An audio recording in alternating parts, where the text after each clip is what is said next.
$2.6 billion in medical care advance appropriations for fiscal year 2027. Finally, the request includes $262.1 billion in advance for veterans benefits. Mr. Secretary, I need to say at the outset that because of the significant delays in submitting the budget, the committee is yet to receive detailed budget justification materials from the department. These materials are essential to the committee's work, and I hope we will see them very soon. The PACT Act has certainly been a dramatic change for veterans, and I also think VA has a good story to tell about its implementation. The new veterans enrolling and the number of PACT Act related claims received and processed. It also created the Toxic Exposure Fund. This year's budget request represents more than a $22 billion increase. The budget request includes a large increase for the Electronic Medical Records Program, a total of $3.5 billion. DoD stumbled out of the gate in its efforts to deploy the system, but after a pause, it successfully completed deployments throughout the country and abroad. VA announced that not only are deployments of the system resuming, but they are accelerating.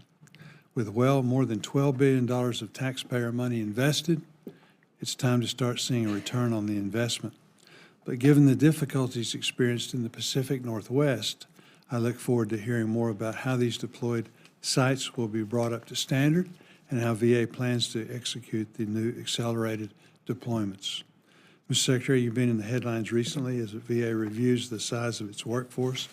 Members are hearing from our constituents regularly on this, and I look forward to hearing more about your plans to ensure you have the right people in the right places to take care of our veterans. In addition to updates on those big picture items, we also look forward to hearing details about the Department's request for mental health services, including efforts to prevent veteran suicide, initiatives to prevent veterans homelessness, resources dedicated to care for women's veterans, and efforts to improve care for our rural veterans. We look forward to discussing these and other issues this morning. Before we hear from the Secretary, I'd like to recognize my colleague, Senator Ossoff, for any opening comments that he would have. Thank you, Mr. Chairman. A pleasure to be back with you again. That's good. And appreciate our bipartisan working relationship. And looking forward to continuing our shared efforts to support America's veterans. I want to welcome you, Secretary Collins, a fellow Georgian. Thank you for your service.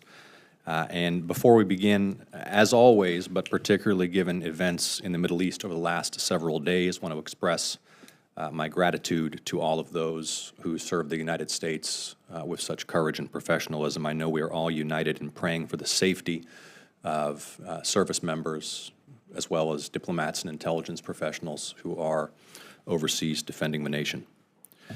As we examine the Department's fiscal year 2026 $441 billion request, I want to begin by emphasizing that it is our shared priority on this subcommittee across the aisle to ensure that the men and women who have defended the United States in uniform receive the care, support, and benefits that they've earned. And I emphasize that word, earned, because VA benefits are not handouts or giveaways. This is a sacred contract between the nation and those who have defended it, as well as their families. The purpose of today's hearing is for the Secretary to present the VA's budget request for fiscal year 2026. I echo the Chairman in expressing my concern at the lack of supplemental materials and budget justification materials, which makes it very challenging for us to assess the merits of the overall request. I hope we can get some more details in the course of this hearing. We see that the overall discretionary and mandatory funding levels for VA have increased. We recognize, the Chairman also mentioned, in the first 2 years of the PACT Act, between August of 22 and August of 24, in Georgia alone, Mr. Chairman, more than 6,500 new Georgia veterans enrolled in VA health care. We have seen 51,000 veterans with PACT Act claims granted. And of course, to serve America's veterans, the VA needs to be staffed appropriately to provide care both within and without the walls of VA facilities. And the VA needs to be welcoming to all veterans who have worn the uniform and to offer programs and assistance that these veterans need. Mr. Secretary, you've requested a significant increase to expedite the rollout of the electronic health records modernization effort, as well as an increase in the construction accounts. Perhaps most significantly, and I know of substantial bipartisan concern, we see a shift of $18 billion away from what Congress advanced last fiscal year for VA medical care. Those funds have been reprogrammed toward the toxic exposure funds, of course, a worthy endeavor and something that was established via the PACT Act, but there is substantial concern about this cut to the medical care account. Hope we can get some more details on that in the course of this hearing. And Mr. Secretary, you know that now and long predating your tenure, Georgia veterans and veterans across the country are deeply frustrated. They're frustrated by wait times for appointments and care. They're frustrated by years-long adjudication of their claims and the feeling that they're just slamming their head into a brick wall when they try to claim the benefits they've earned through their service. Veterans are frustrated that they can't get answers and basic information from the department. And frankly, Mr. Secretary, members of Congress are frustrated that we can't get basic answers and information from the department. And if you step back and think about it, if United States senators can't get transparency from the VA, what hope is there for the rest of the country? Mr. Secretary, when you came and met with me in advance of your confirmation, you promised me that as a former member of Congress, you understood the vital role of congressional oversight and pledged to be transparent and responsive. But to be very candid with you, so far this year, although I've appreciated our opportunities to speak, the department has been unresponsive to congressional oversight and has acted unilaterally without consultation of Congress in ways that I think you're aware have caused substantial concern and opposition on both sides of the aisle and in both chambers of Congress. So I appreciate that you've been willing to get on the phone when I call, but Mr. Secretary, with all due respect, I don't call just to hear the sound of your voice. I want to make sure the department is providing this subcommittee with the information that members of Congress have requested so that we can make sound decisions on behalf of our constituents and America's veterans. So we are not off to a great start when it comes to transparency and responsiveness, but I'm hoping that can change and we can build an effective working relationship.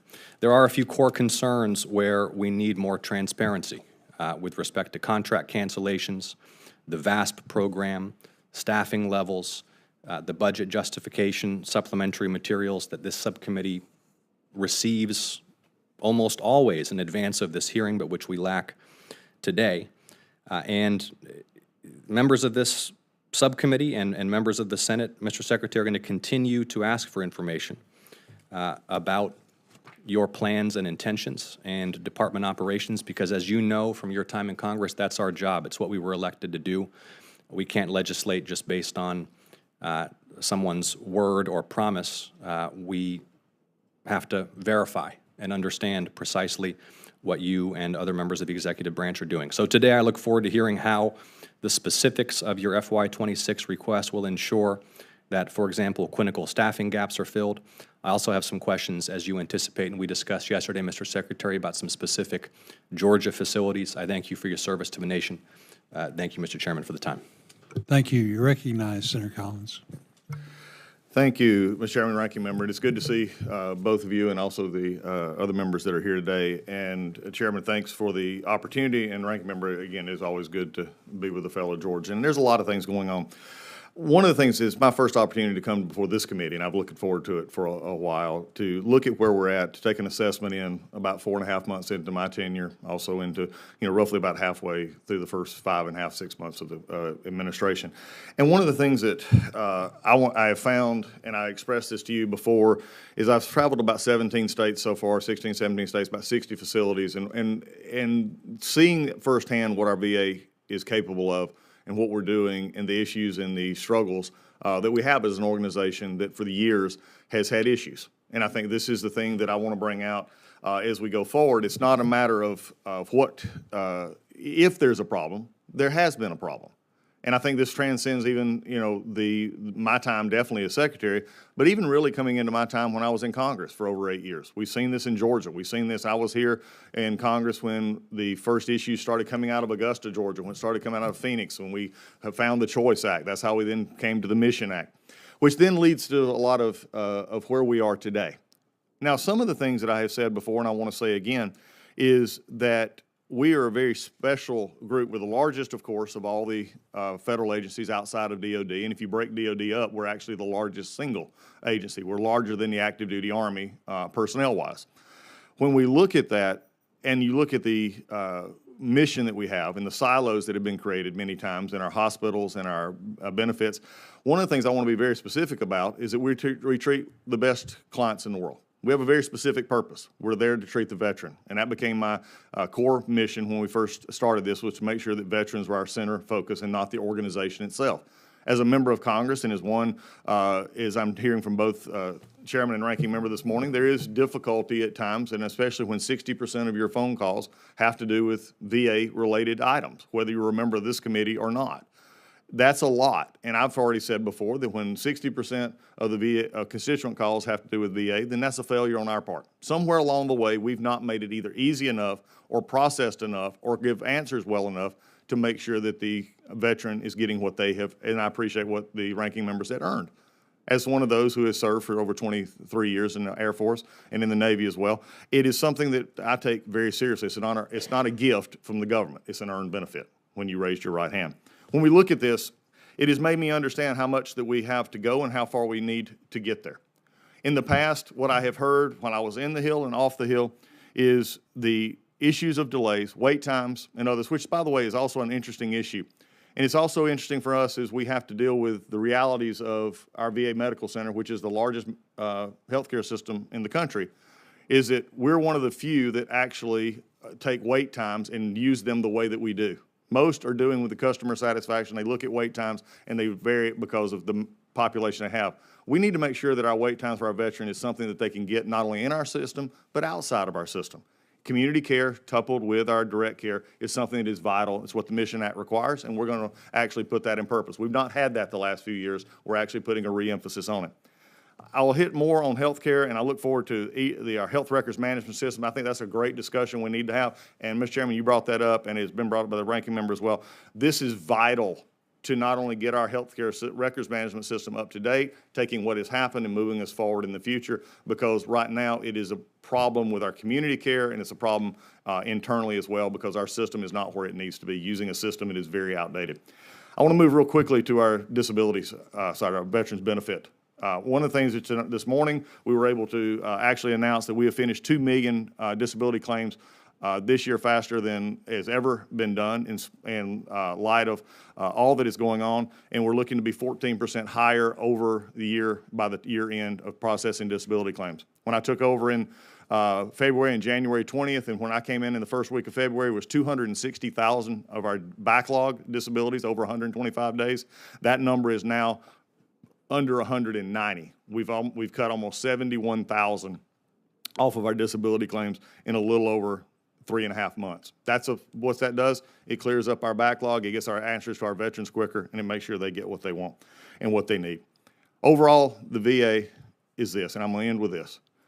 I don't think that anything that I have wanted, expressed, or said for my goals for the VA are different than any VSO, any member of Congress, any member of a veteran who wants the same. They want an access that is easy. They want an access that is good. They want a quality facility. They want an excellent use and efficiency of the taxpayer dollar, and I believe that is what we're working toward. We all have differences on how to get there, and that's what these committee hearings are for, and that's how we work together. And I look forward to working with this committee as we move forward and continuing to answer questions in the best way we possibly can. With that, Mr. Chairman, I'll yield back. Thank you, Mr. Secretary, and with that, we'll start our round of 5-minute questions.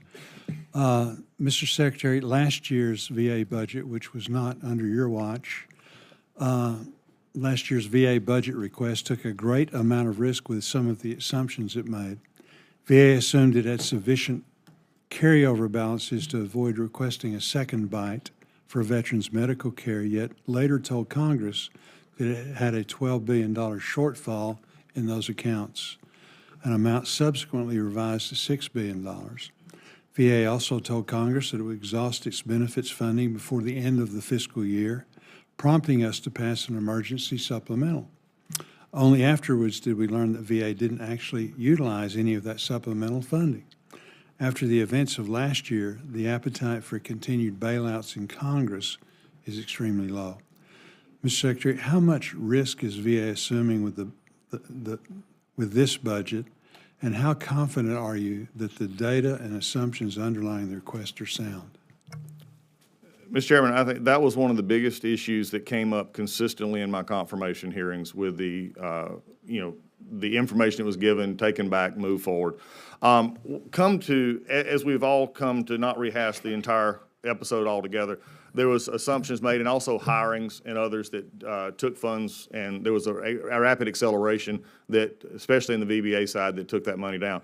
What we're doing and what I have told our budget folks, and I've also told each of our business lines, is that they're to work within the numbers that we have. They're to look ahead and make sure that there's nothing in the underlying assumptions for our carryovers in the funds have. I ask this question almost weekly and making sure that we're at, because I will not come up here in a situation in which we've overspent or at least perceived overspent. That was the problem that I think, again, not having a part of it last year, that was the part that bothered me the most, was their numbers were not adding up when they came up here, and then after even the OIG report and other reports came out, it just was frankly to some mismanagement in how we were hiring and how we were appropriating money and not keeping up with it. I'm very solid in what I believe our numbers are for this year. I believe that the backing is solid on that as well. My budget people are here as well, and I think they'll agree with that going forward. So I think where we're at right now is where we need to be to make sure that we're spending appropriately and making sure the services are available. Very good. Mr. Secretary, I know something that's very important to you is veteran suicide, which it is to me and so many other members of this committee on both sides of the aisle. VA has numerous suicide prevention initiatives, and yet we still see elevated suicide rates among veterans relative to their civilian counterparts.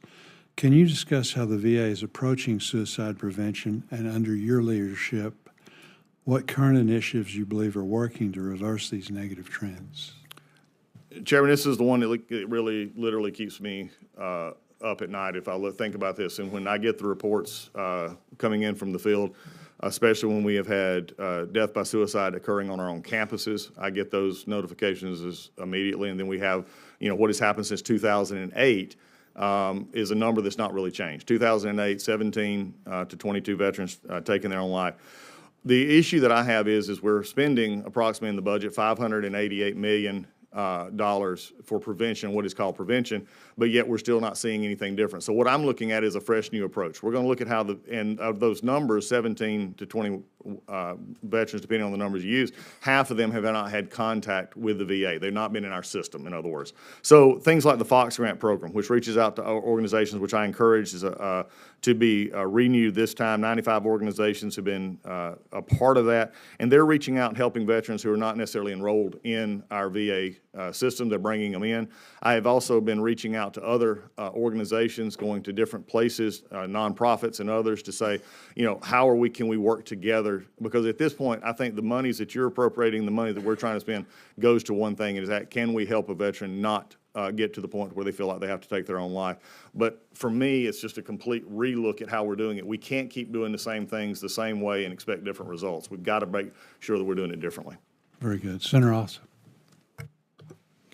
Thank you, Mr. Chairman, and thank you again, Mr. Secretary. So just to start with the basics here, Mr. Secretary, the total all-in request for FY26 is $441.2 billion, correct? Yes. Okay, Yes. And how much of your medical services request is for personnel? And how many personnel through this medical services request do you intend to employ in FY26? At the current, and I also have, I have my budget, Andrew, here as well, if there's the numbers that we need, if Mr. Chairman, with yours. The issue that you brought up is right now there are currently 465,000 employees in VA as a whole. VHA has 409,000 of those. I'm so sorry, Mr. The question is, how many staff do you intend to employ through the medical services budget in FY26? Do we, Andrew? 396,000? 396,000. 396,000. Yes. Okay. The FY '25 request, and just to be clear, that's intended staffing of medical services in FY '26? Say the number again? 395? 396,000. 396,000. 396,000. Okay, Yes. how many physicians do you intend to employ in FY '26? Physicians. Physicians, we employ a large number of physicians. I'm sorry, who are you?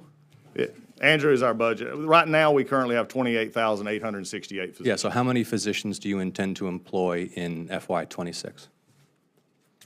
We're not cutting physicians, so at this point in time, under that budget, we're still looking So, to continue at 28,868 at minimum, because we're also having to add add physicians which are not, which are exempt. So we're adding Here's those what we as we can. usually, And because, this is, for example, the budget request from '25, and it specifies that for '25, we're requested 25,099 physicians. So we usually get this in advance of this hearing. So my question is just how many doctors you intend to employ? yeah, and at this point in time, I'll take that and get it back to you. I don't, as I told you yesterday on the phone, there'll be some more information coming later this week. Okay, how about dentists? Same answer. Do you have the number for nurses? We currently employ 91,040. I'll have the. But my question is how many to And be- I understand, and the breakdown will be provided as I said yesterday. Okay, well, how have you calculated the money you need for personnel without having yet decided how many personnel to employ?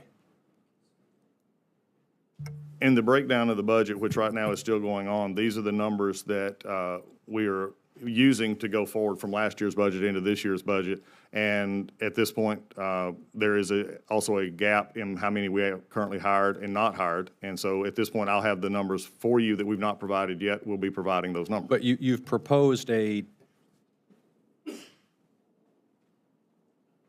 about $17 or $18 billion cut to the medical services account, correct?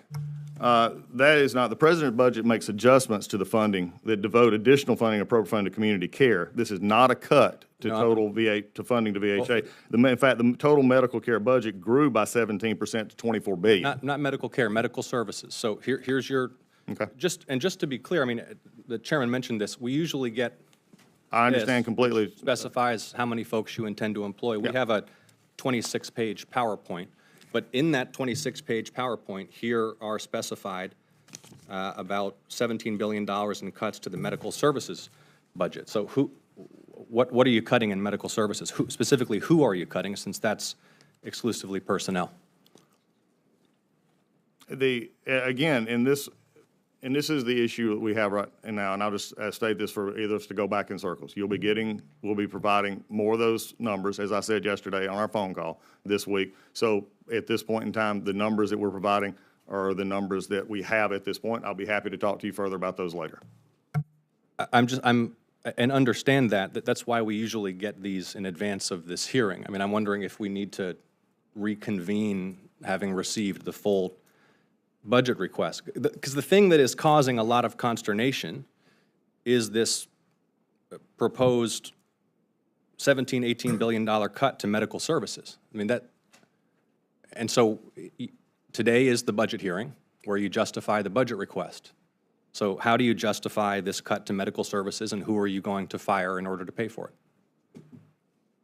And I'll go back to the same answer I gave you just a few minutes ago. I mean, in this process, we'll have the more information on that part of it as we go forward. The basis of the budget was based on our workforce as it existed and moving forward, and the numbers have not been cut to the medical I'm sorry, yes, the it care has. budget. You have in your PowerPoint here $17 to $18 billion in cuts to medical services. Again, this is a 26-page PowerPoint to justify the budget. So, and this is the budget hearing, so who's getting fired? I don't know, Mr. Chairman, if we need to reconvene after don't- they send us the materials, but I think this is insufficient, clearly, and I'll follow up in my next round. Thank you, Mr. Chairman. Senator Fisher. Thank you, Mr. Chairman. Thank you, Secretary, for being here today, and thank you for the work that you do. You spoke in your earlier comments about the weight system, And I've been proud to work on a program recently, the External Provider Scheduling System. And the system uses technology to link VA scheduling teams to providers in the community, allowing them to directly see available appointments and then schedule appointments for veterans. This makes the scheduling process much more efficient, and it increases the number of appointments schedulers can schedule per day, enabling veterans to receive care sooner. Unfortunately, last year, the administration slow-walked and even rolled back the rollout of EPS at some VA medical centers. Mr. Secretary, given the uncertainty that we saw with the EPS rollout last year, stakeholders are rightfully on high alert for program disruptions. Can you provide some reassurance that the EPS rollout will continue without disruption under the current administration? And do you think it would be beneficial to create a line item for EPS to create greater certainty for the program and to ensure its success? Senator, I think that is one of, as you mentioned, that is one of the biggest issues that is currently out there as far as because of how we rate wait times as far as from direct care to community care and back. Yes, we're going to continue with EPS, and EPS has resulted in over 28,000 appointments scheduled and more than 7,400 provider services onboarded just in the Omaha VAMC as well. Just had 56 providers brought on and 755 coming in the queue. This also showed a reduction in the number of days from file entry date going forward to first scheduled appointment, which is the important date. How much time does it take to get that first contact to then get a appointment? So we're doing everything we possibly can. Those will be definitely used as we go forward for the scheduling on what we can get, and I look forward to working with that as we go forward, and also trying to find any other way that we could, especially with a third-party system, which is especially when you deal with our community partners as well. This also leads into another discussion at some point concerning the electronic health records management system, which does not communicate well Exactly. to anybody. So. Right, right. Would it be helpful to you to make it a line item in the budget, the EPS system? I think that's the feeling of this body as well. It's not something we would oppose. Okay, thank you. As you know, VA facilities are old, several decades old, and the costly renovations, they just don't cut it anymore. In Nebraska, our Omaha VA Medical Center is 75 years old this year, and I've been working to ensure a new VA Medical Center in Omaha as a priority, and I was pleased to see that the department requested a major increase in the major construction account. Mr. Secretary, can you talk about the need to continue to invest in our VA infrastructure and the department's plans for ensuring a strong VA footprint? Yes, I can. And again, as you made reference to, that's the $3 billion to $1 billion increase in the major construction as we look forward.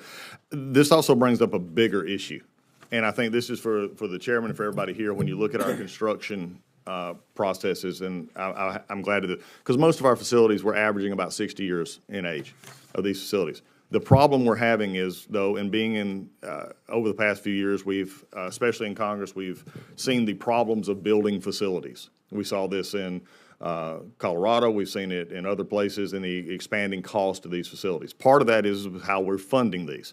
We're starting out with the proposition that I will give, we'll put into the budget in major construction, say $100 million to do a site study. Then we'll come back the next year and we'll do maybe even a little bit more, $200 million to do land prep. After a while, you've now run a project that should take 24 months. You've run it into almost 8 to 10 years, Louisville being an example and others being an example of how long this can get strung out. And also you've increased the cost. So I'm glad we're funding it, but we need to look at more of a front-end funding model, especially if we're going to replace whole hospitals. I give this example. They're looking right now. There's a proposal that is increased by several $100 million just in the last few years in St. Louis to replace that center. It's now up to $1.7 billion. Has not been moved forward on, but it's increasing every year due to regular costs. And I will just refer it back to a hospital in my hometown of Gainesville, Georgia, which built a similar size facility. They built it for half of that, more than half of that price, and did it in less than 24 months. We've got to get out of this process of overseeing and completely redo how we're looking at major I construction. agree with you on that. It's important to be able to move it because then you're using taxpayer dollars to provide for our veterans in a more responsible manner as well. I think we have to also look at flexibility. And when I was first elected to the Senate, one of the first things I did was write the chip in for Vets Act.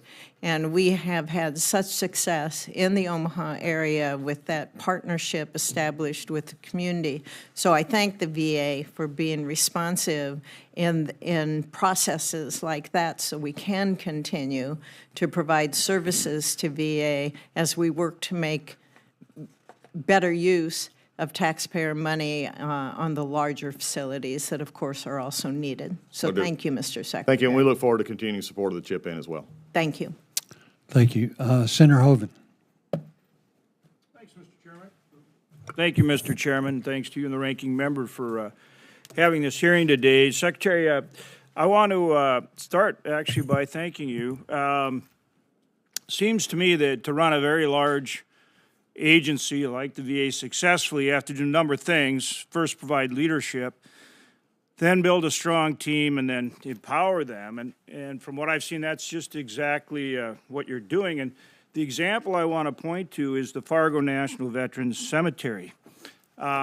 Because of your strong leadership and you're willing to work with us, we've created a partnership between the VA, so your agency, the state of North Dakota, the private sector, and veterans to move forward on a very important project for our veterans in the region that's going to be of huge benefit to our state of North Dakota. This is our one and only federal cemetery, veteran cemetery. It's going to serve all of western Minnesota and everything in South Dakota all the way over to Spearfish. I say that for the benefit of my colleague, Senator Rounds, and we were governors together, so we go back a long ways. But South Dakota's got a nice cemetery for our veterans way out in the western end. And so this is incredibly important for this region of the country.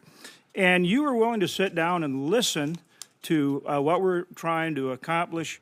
And then you directed your people to work with us. I want to give a special thanks to John Lauder, to Darrell Owens, and also to Don Bivens, but mostly to you, because it's that kind of leadership that enabled you to actually leverage your resources. So we're talking about your resources today, and you only have so many resources at the federal VA, and you're always going to have demand for more services than you're ever going to have resources to supply.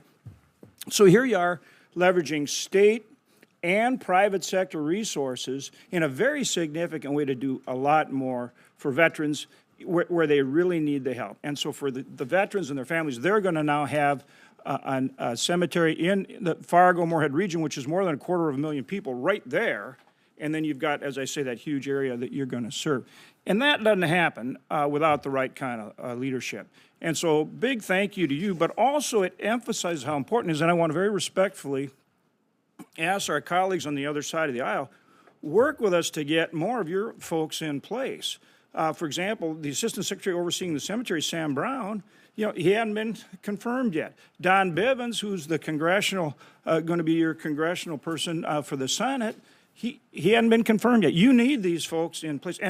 And serving veterans has never been a partisan issue. It's an issue that we all need to work on together. And so the point of this is, first, big thank you. And this is so important that we're moving forward now the right way, and we look forward to continue to work with you on it. But it really highlights the need for you to get your folks, your team in place so you can do more of it. I appreciate that, Senator. Let me just also emphasize this as well. It's not just Sam at our National Cemetery as well. Our CFO is still waiting, Topping is still waiting to be confirmed as well. That's a big issue, I know, especially since we're sitting here discussing budget. Also, our General Counsel. We're sitting here, we're in June right now going forward. So any encouragement that we could to get these passed, and I understand that, differences in bodies and members wanting to vote, but at least put them to the floor and vote them because it does have an effect in the departments, not just mine, but others. But right now we have a single confirmed appointment in our department. We have the deputy, and that's it. Yeah, and 100%, and you've gone through the full process, and you bring experience not only as a congressman, but as a colonel in the military, as somebody who's served in combat. I love the fact that your dad was in the highway patrol. I was governor, so you know how much I love the highway patrol. So, I mean, you just bring that background, and I would hope that everybody could look at that and say, okay, sure, if there's somebody in there that there's truly an issue and they're controversial, whatever, but let's see if we can't get more of these folks on board to serve our veterans. So that's my pitch there, as well as a thank you, big thank you. The other thing I want to bring up briefly is for veterans getting access to VA reimbursement in nursing homes, they have to go through a whole additional set of reviews and regulations, which a lot of nursing homes won't do. And if we could just make those reviews and requirements consistent with what CMS requires, I think a lot more nursing homes would accept VA reimbursement for veterans, which is really important to the family because they don't have to dissipate all their resources before they would go on Medicaid, right? Yep. And then they can have that veteran in their community. So, and the Office of Federal Compact Compliance Programs, OFCCP. I say that for a reason. It sounds kind of bureaucratic, governmental, and that's exactly the process. When they're throwing a lot of things in place that require duplicate costs, and whatever you can do to work with us there, I think would really help veterans get access to long-term. Senator, I'm looking for everybody, because that is one of the issues that we look forward to, is our older veteran population. This is going to become more and more of an issue as we move forward. It's also something we have to look at. It is concerning to me that we do have duplicative, not only in this area of long-term care, but others as well. It's one of the biggest things that I have faced in my tenure in just a large bureaucratic organization. And I think that's it's I said this before, and I just continue to say it. Unfortunately, the VA has become sort of the example that's used most of the time for bureaucratic organizations that are large and unwieldy and don't get stuff done. I'm trying to streamline that to where we can get decisions made a lot quicker. Right on, and it's not just institutional long-term care; it's also home care. Exactly. And so that's a big deal, really big deal too. Yeah, and looking forward to, we're continuing to up with the Elizabeth Dole Act and continue to move forward on a lot of that caregiver issues that are going to be coming along. Again, thank you, Secretary. Appreciate it. Thank you, Mr. Chair. Thank you, Senator Hyde-Smith. Thank you, Mr. Chairman, and thank you, Mr. Secretary. We so appreciate your willingness to serve, and, your leadership is very much appreciated by this body. You've got a tall drink of water in front of you, so thank you for stepping up to that. And we appreciate you coming to Mississippi back in April to the State Veterans Home there on the Gulf Coast. That meant a lot to the community and to our veterans that we have there. Very important segment of our society on the Gulf Coast. We have about 180,000 veterans in Mississippi, and these men and women stepped forward, many from rural towns and small areas. It amazes me the percentage of veterans that we have that came out of small towns that didn't even have a red light in them. We are very proud of that because it's our duty to ensure when they come home that they do have access to quality care that's going to meet their specific needs. And as the challenge that you and I both are aware of that they face is the shortfall in the infrastructure, particularly construction funding for VA medical centers. And the FY 2024 VA State Home Construction Grand Priority included 184 projects, yet only 10 were approved for funding. Many of these delayed projects involve the basic repairs as well as some critical upgrades that are truly critical, but things that direct effectively the quality and safety of our veterans and the care that you're so well aware of. So how does your administration plan to address the department's growing infrastructure needs given the reality of limited construction funding? Well, you've hit, and that's what we had hit a little bit earlier, and I want to just go specific, and you're talking about the 184 projects on the priority list and 10 approved for funding. This is the problem that we're facing all along, and it's not something that goes away. And it's the reoccurring maintenance issues, it's the growth issues. There's areas, our home state of Georgia, Atlanta is one that is growing probably one of the fastest in the country, and yet going and we look through long-term construction plans, it's trying to get the process moving.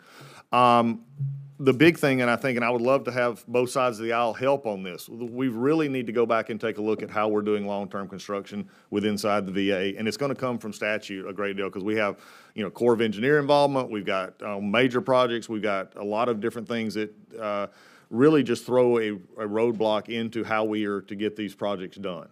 And what we're wanting to do is in fact, we moved some monies this year to get some non-reoccurring maintenance costs, knocked off that have been lingering. So we used some of that money in that was able to, before I got there and even afterward.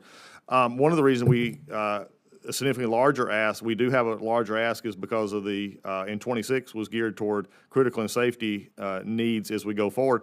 But we did not get to ask for a full capital account on the previous budget, which was not ours, because of the year-long CR and the CR process. That's another issue that's got to come involved in this as we go forward. So we're looking at everything we possibly can. And in some of the areas where hospitals may not be in a process of being, especially from the major hospitals, being rebuilt, is can we do larger size C-box clinics that can take some of the pressure off of some of our hospitals, and then, redo some of what is in our current hospital setup. And thank you for your work on that, because, you certainly have it focused, and you're certainly aiming to that. But, and you and I both are so aware of the long wait times for appointments, and I know that you're working on that, the red tape that trying to access the care and the benefits that they've earned. But despite the record levels of funding for the VA in recent years, many of these frustrations still remain. So you want to share with us what your department is doing to make sure the funding plus-ups are translating into faster, more efficient care for veterans?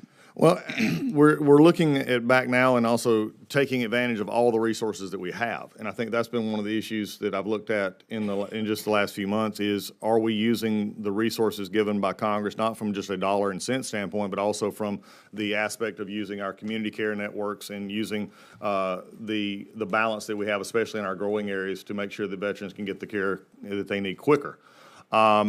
Unfortunately, in the last little bit, and especially in the last few years, we've seen a move away from community care and to keep it more internal, keep it in-house. And I won't go to the national motivations for that. I think there was many involved, but I believe VA care is VA care no matter where we're paying the bill at.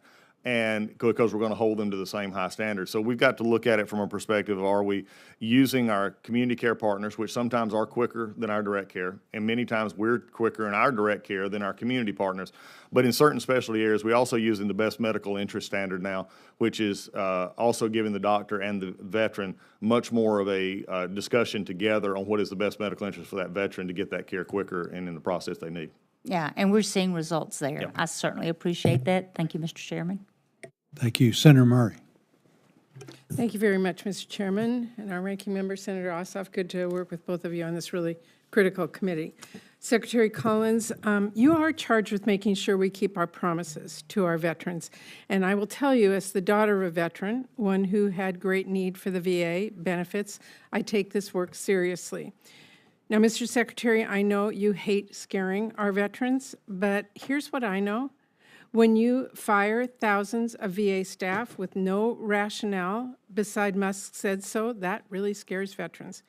When you cancel hundreds of contracts, including a cancer registry in my state, that scares veterans. When you muzzle our researchers, that scares veterans. When you eliminate the VASP program, which helps save veterans from foreclosure on their homes, that scares veterans. When you remove language saying veterans and doctors can't be discriminated against based on their political views or marital status with no explanation until after people called it out, that scares veterans. And more than just scaring veterans, it puts the care and the support they have not only earned, but are entitled to in serious jeopardy. So if you're concerned about scaring veterans, my suggestion is to stop doing what you're doing. Focus on what matters. Stop implementing policies with no explanation or analysis. Lift the hiring freeze and get our facilities fully staffed. So to that end, I have a few questions about some of the actions that veterans have told me they are deeply concerned about. And I hope today you can put their minds at ease and give us some clear, straightforward answers. Secretary Collins, there's been a lot of discussion regarding your decision to modify VA provider guidelines that would open the door to discrimination. You struck the words age, national origin, politics, marital status, and disability from the anti-discrimination policy that was applied to our VA hospitals and our clinics.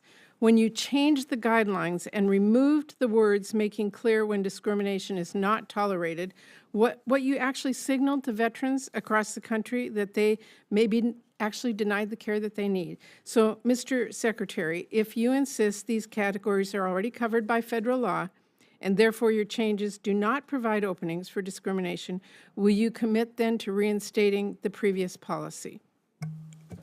Senator, this is exactly what, and I appreciate you taking my own words, because it's about time that somebody up here actually decided that they were not going to continue to repeat false things that keep people and veterans from actually trusting the VA.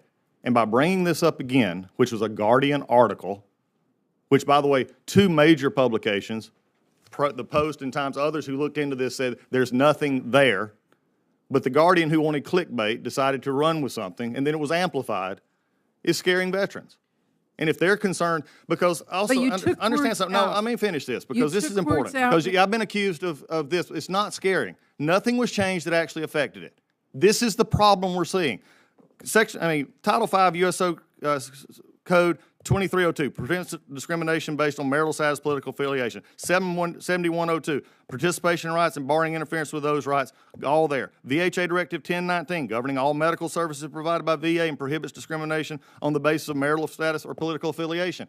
There's nothing changed. By the way, our bylaws also don't say that we have to feed our patients 3 times a day. Should we put that in there specifically? Well, Mr. Secretary. No, I'm not going to let you get away with this. I'm going to tell, I have the floor for a second. No, I mean, Let me you're just not tell being you truthful with this. What I'm telling you is what veterans hear and what Americans hear. Please listen. When you take something out, it says that's been eliminated, period. No, it does not. Well, it does. Only when you have a cheap magazine like In the the- Guardian in who the- wants to put it out well, there in the and put it in a ICD position and then have actually people of your stature and others who amplified it. How can it be Mr. that something that doesn't change anything, that fact checkers have already said doesn't change anything? Okay, your position is it doesn't change anything. It doesn't. I hear you. There is no position. It is the fact. Well, do you think it's possible to be eligible for care and still be discriminated against when you try to access health care? No one is discriminated against at the VA, and by simply repeating that could keep somebody from getting the critical mental health care that they need, and that would be on you and anybody else that wants to repeat it. Well, Mr. Secretary, in fact, many of us have heard from women veterans. Then did you help correct them? Mr. Secretary. Did you help correct them? Mr. Or did you provide the line? Did you? You took the words I did. out. I've been not. on TV. I've been on TV. I put out videos. I've done everything because of a false article. I cannot believe we're still going down this route. Well, I can believe It's it. amazing. I can believe it when you take words out that people hear them in a, and I'm telling you that, Mr. Secretary. I'm simply telling you when you took those words out, people heard it in a specific way. Therefore, I'm asking you, why don't you put them back in and No, eliminate they this? heard it in a specific way Well, we because disagree. a reporter who looked for clicks decided to write an article that he knew was false. Again, I have heard from women veterans about experiences, which is why I have. Do you have an this example that commitment. you can give to me? Because I'll make sure it's corrected. Nobody is to be Well, discriminated if you're going against. to call each individual woman in the country and tell them they're not going to be discriminated. There's not every woman in the country that's done this because, number one, Well, we let only me serve move veterans. on. Let me move on. I want to ask you about the Toxic Exposure Fund. This is really critical. Congress has already appropriated funding for medical care, which has been passed into law. Your budget request proposes to cancel $18 billion of that money and shift it over to the Toxic Exposures Fund. I am supportive of putting funds where they're needed, but I do want to make sure that you are aware there are specific limitations for the use of those funds that are in statute. These are guardrails. There are guardrails to prevent misuse and address concerns. We put that in because of concerns from my colleagues on the other side of the aisle who were very concerned about turning that into a slush fund. So can you commit to us that you will abide by those limitations for all the funds being spent from the TEF to include agreements which made with the committee about what expenses incident to delivery of care means? We're committed to following the law and the stuff that we're supposed to in this, and I know this was a concern from previous administrations because the previous secretary to my seat actually said he could do whatever he wanted to with those funds. Okay, I'm willing to work with this committee, as I have said and told you before. I'll work with this committee to follow the rules on All that. I'm asking is, you're asking to move $18 billion into that fund. Are you committed to following the guardrails, the language, the statute language that surrounds those funds? Because, Mr. Secretary, if that is true, then how can you commit that the veterans who were and are eligible for care that is unrelated to toxic exposures will not have their care cut off or limited because of the $18 billion decrease to funds?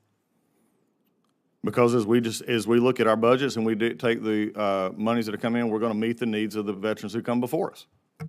Well, I find it really challenging to think that you can take $18 billion out of general medical care, put it into the TEF fund, and I have no problems with the TEF fund as long as we live by the limitations, but that is care that other veterans will not see.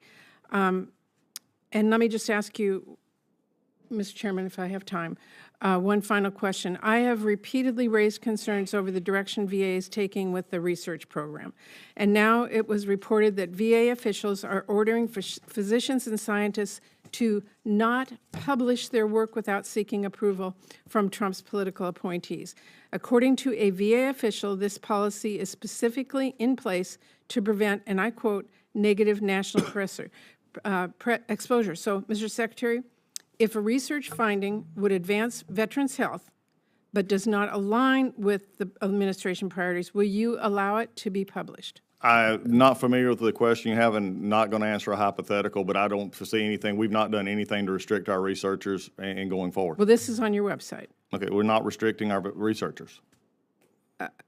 If you... I mean, I don't know how else to answer the question. If you are ordering physicians and scientists to not publish their work without seeking approval, you can answer that in a forced way by saying, yes, of course, we're not going to say no. But then I'm asking... that had nothing to, I think if at best, and I'm not even sure this is at best, but I'm going to reach here and say this is also discussing a policy that had nothing to do with research and publishing research. It had a meeting about talking to media on other issues. But I'm happy to take this and see what you're actually discussing, but nothing has changed as far as we know. So... No, the researchers can do their research. all researchers. You will not deny a research that shows that this... whatever helps veterans. Again, hypotheticals, I mean, we can go down all, I can't answer a question that we don't have an exact, a question in the end. I mean, an end to a question. I'm There's sorry, but is it leaves this, me is with this the extra, question, this then research or that research? arbitrarily you're going to say no to any kind of... I'm not, at this point, I'm not saying either way, Senator. I'm sitting here saying that we're not That leaves restricting me it. very curious about how you're going to move forward on research. Thank you, Mr. Chair. Thank you. Chair Collins. Thank you very much, Mr. Chairman. Welcome, Mr. Secretary. Maine has one of the highest percentages of veterans in the entire country, something about which we are very proud.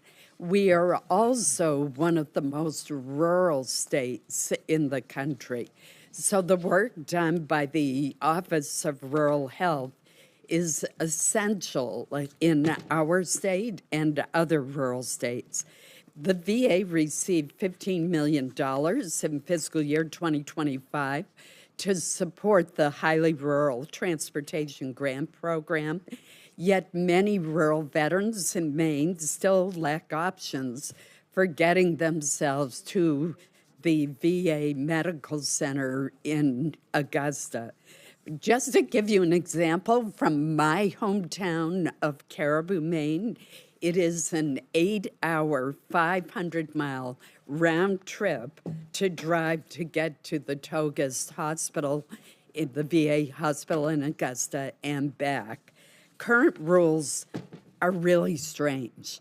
They limit the eligibility to counties with fewer than 7 people per square mile. Now, even in one of the most rural states in the country, Maine, that means that only one county, Piscataquis County, of our 16 counties is eligible to receive a grant.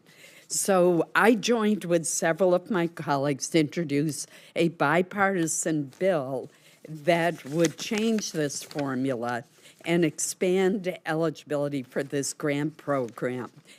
Do you think that this is a bill that you could work with us on to make sure that our rural veterans can get to the VA hospital, of which we have only one in the state of Maine? Right. And it is a beautiful state and a beautiful facility, Senator. It's good to see you as well. Yes, I mean, I've come from not as rural of an area as your beautiful state, but also my North Georgia was very rural as well. I think the ranking member will agree that this as we have a saying probably down our way, your way as well. You just can't get there from here. It just doesn't work. But our veterans need it. And so we're looking at everything from a perspective of how we do this. But the VA supports this bill. There's a few amendments that we'd like to work with you on that we think we could make it better going forward. But we support that, and of course the availability of appropriations to make it happen. Because the worst thing in the world is to have a veteran who can't get the help that they need and being able to do that. So yes, we're going to be working with you. Love to work with your staff further on that if we can find ways. I know Senator Murkowski as well. Alaska is a little bit rural, correct? You have the airplanes, so there we go. But yes, we'll be much willing to look with you. Thank you. The next issue I want to turn to are our state veterans' homes. Okay. They are critical to ensuring that our nation's veterans have access to long-term care that they earned in service to our country. My own father spent the last part of his life at the Veterans Home in Caribou, and the care was absolutely wonderful. In 2022, however, due to financial constraints, Maine actually considered closing 2 of its state's veterans' homes, one in my hometown of Caribou, the other in Machias, Maine. Although the VA has raised its per diem rates in 2023, this increase has not begun to keep pace with rising costs. The VA's per diem for skilled nursing care in a state veterans home is $262, while the rate for a private sector nursing home is $424. What can the VA do to provide more financial support to state veterans homes that are having real difficulty in meeting costs and even staying open? Senator, then this is becoming a reoccurring theme, I think, with a lot of these questions, especially with our elder care from across the states as we look forward. I met with the state veterans homes folks yesterday. As a matter of fact, they were in my office, and we were discussing these issues. There's a lot of things out there that we're looking to cut some of the, they're a partner with us, and I think sometimes they've not been treated probably as the partnership that they are. And I want to see that get better as we look at it. They also bring a lot of things to the table on ideas for that they can do that actually enhance the veteran experience, that enhance the aging experience as well. So we're willing to look at the per diem rates. We're looking at the issues. These are all, again, budgetary constrictions that we have to look at, but how can we maybe remove some of the constrictions that have bound them in certain ways? Might be also another way to look at it, maybe not, the direct financial, but it could free up funds if they weren't having to do other things. So that's something we're willing to look at. But I've met with them and continue to meet with them on an ongoing basis, and because I think they're just a vital cog in the system of what we have between our private, public, and then our state homes as well. Thank you. I'm delighted to learn that you're meeting with them personally. I think that is really important. They play such a critical role. And what I noticed at the Veterans Home was the devotion of the staff to serving veterans and the programming that they had on special days like Veterans Day, Memorial Day, 4th of July. It truly made me feel so good about the the care that was being provided. Well, it was great. Well, the state home service, from New York, we actually had, and we was all over, had New York there yesterday, had Vermont, we had Tennessee and Idaho was all there represented. I know they were up here probably on the Hill as well. But look, it's just a mosaic of how we need to take care of those and especially our elderly veterans from my perspective, and how we provide that services, working in partnerships. And we're re-strengthening our state partnerships, our local partnerships across the board. And I think that's going to pay off well. I'm almost out of time, but I do want to mention that the Elizabeth Dole Act authorized a pilot program to look at providing VA-funded assisted living services to veterans. And this is supposed to be located in 2 geographically diverse service networks to include facilities that are serving rural or highly rural veterans and state veterans homes. This is small in scope, but it's created a great deal of excitement among veterans who rely on long-term care facilities. What are your thoughts on expanding VA-funded long-term care initiatives, and when will the VA initiate the pilot programs created in the Elizabeth Dole Act? Thanks. As far as an actual date on initiating, I'll have to get back on a specific program, but just in general on the Elizabeth Dole Act, which was brought in at the start, we're looking at that. There's 51 of the implementations on track. 10 have been fully implemented. 9 are behind schedule. There's some funding challenges we're having to look at that. A couple not started, so 72 total. We're moving down the road on this, getting that implemented. We believe it is a good thing, and we've worked with the former senator as well. She is the Dole Foundation has been great, and continue to look to probably look to you for help as far as we go funding issues on this as well. Thank you. Senator Gillibrand. Thank you, Mr. Chairman. Secretary Collins, in March, I wrote you a letter about the impact that the Trump administration's return to office policy, which makes it harder for veterans to receive mental health care. Because of this policy, many VA psychiatrists and therapists were forced to conduct sensitive telehealth appointments from crowded offices, violating ethics regulations and standards of care. Do you agree that veterans in need of mental health care deserve easily accessible treatment from qualified professionals with a guarantee of confidentiality? Every veteran, no matter what their care is, deserves the best treatment they can, but any of our telehealth workers or anybody that was treating or even talking to someone in a facility like that was going against our policy and shouldn't have been in that position to start with. And if you have specifics, we would love to address that, because the supervisors know that should have not have been done. That was against our policy. Okay, I will give you more details and facts. Thank you. To see how to remedy that. Are you hearing anything about harms related to the return to office policy with regard to space, specifically for mental health practitioners? No, we've actually, what we're doing is there's a lot, just because of space in some of the building facilities over the past few years have been gone, so there's a lot that we still have not brought back in, and we're exempting certain areas. If they can't come back in, we're exempting those, because, again, if it's in the policy, we're going to make sure that the policy's followed, and if it's not, I want to know that. So we're right now it's working. There's still a lot out there that's left to be done.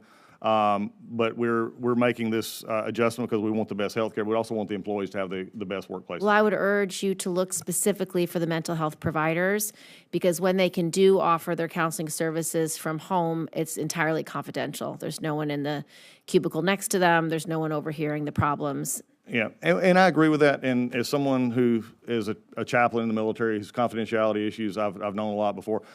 Look, we believe that it's best served in a facility such as a hospital, which is secure. I'm not going to question anyone's home environment, but there is a possibility there at home. If it's not secure, you have anybody walking in, family or others coming into that as well. So we believe that the best places for that is in a VA facility working in tandem. So I agree with you. We want to do that, Yep. But we also need to make sure it's not just in a employee convenience, but it's also best for the veteran as well. Right, so then you should do a full analysis of your space allotments for mental health, because as a chaplain, you wouldn't expect to be giving people faith advice when Right. someone can overhear your whole conversation. And that's why in fact, we've done that. I'll be happy to have our staff come and show you what we have done on our office space environment, how much what has been done across the country on what spaces are available, not available. And like I said, any place you have, Senator, and I want you to know this, if there's someone brings forth something that is Well, we've is heard not that, many then reports. please bring it to us, because because that's against policy, and I can't go against that. So in addition to us getting you facts, I would like you to prepare a letter for this committee about what is the staffing that you have allotted for mental health, and what is the office construction for mental health providers in your major facilities. I can't ask you to do for every facility across the United States, but if you could pick a few, that would be helpful so that we as a committee can understand why this is an impediment to the health that our veterans need. Okay. We'll definitely do that. I tell you what would be great to have. I'll have someone from my office come by and your office just say exactly what you're looking for. We'll make sure we can see if we can. Yeah, but I'd like it for the whole committee. And we'll do it for everybody. A letter but for if the you can just committee. sort of clarify because like I said, and let me just emphasize here, and just for clarity, there should be no area, even if you've gotten these complaints. I think the problem is just hearing complaint. That could be rectified the day you get the complaint. I mean, if there's actually something to be said about this, not just I don't like it or there's just a convenience issue, but if there's actual real issues with a confidentiality, there's an issue with the space, then we need to know about that, because it's not what's been reported up, and everyone is supposed to be reporting issues that they have. And believe me, we've had a ton of issues that we've had to work through. That's why not everybody has come back in, and we're taking it case by case, and we are providing exemptions where need be. Okay. The VA's fiscal year 2026 budget highlights submitted to Congress. You provide a broad outline for how $52.7 billion requested by the VA for the Toxic Exposure Fund would be used if fully appropriated. Could you please go into greater detail about how the VA intends to use this funding for the Toxic Exposure Fund?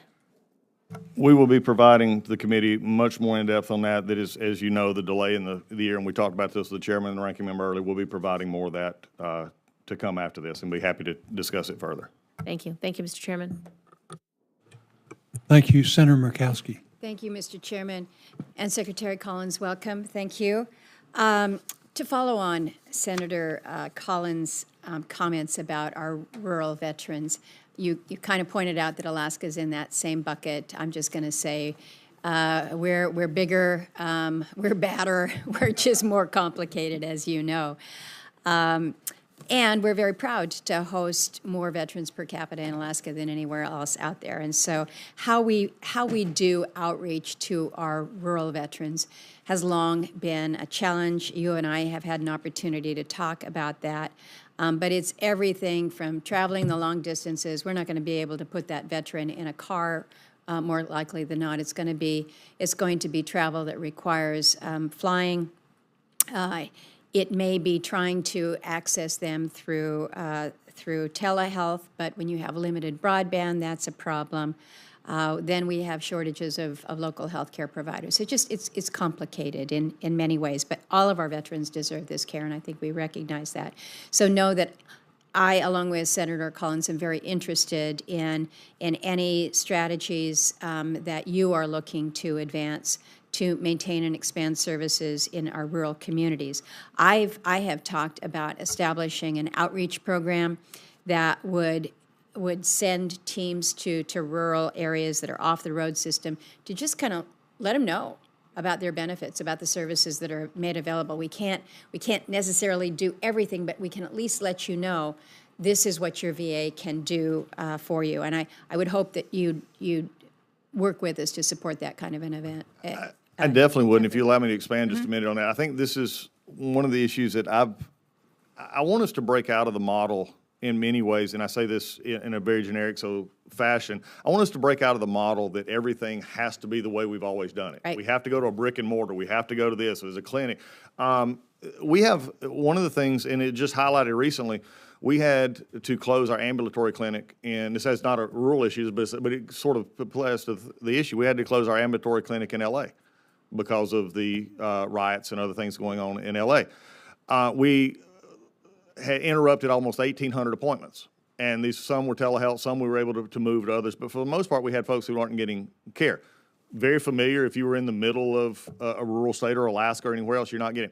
So we were already beginning to see how could we bring in mobile clinics and others, even in that area, in a safe area where our appointments could be kept.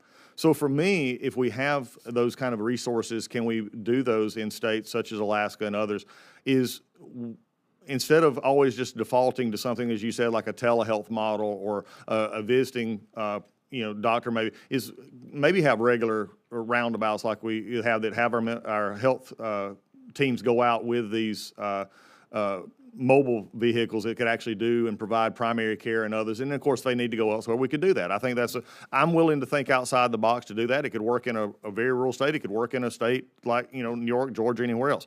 The other thing. It's just, if I can No, it's interrupt good. on that, just, you've kind of picked my brain. We provide, or there are some nonprofits and some for-profits that provide mobile mammography units that go out, to put them on a barge, you go up the river. It has provided access to women in rural parts of the state that would never be able to get this kind of screening. You can do that kind of teaming, but you do have to be willing to think outside the box a little bit. And I appreciate that you're looking into that. Let me ask you here about the tribal health side.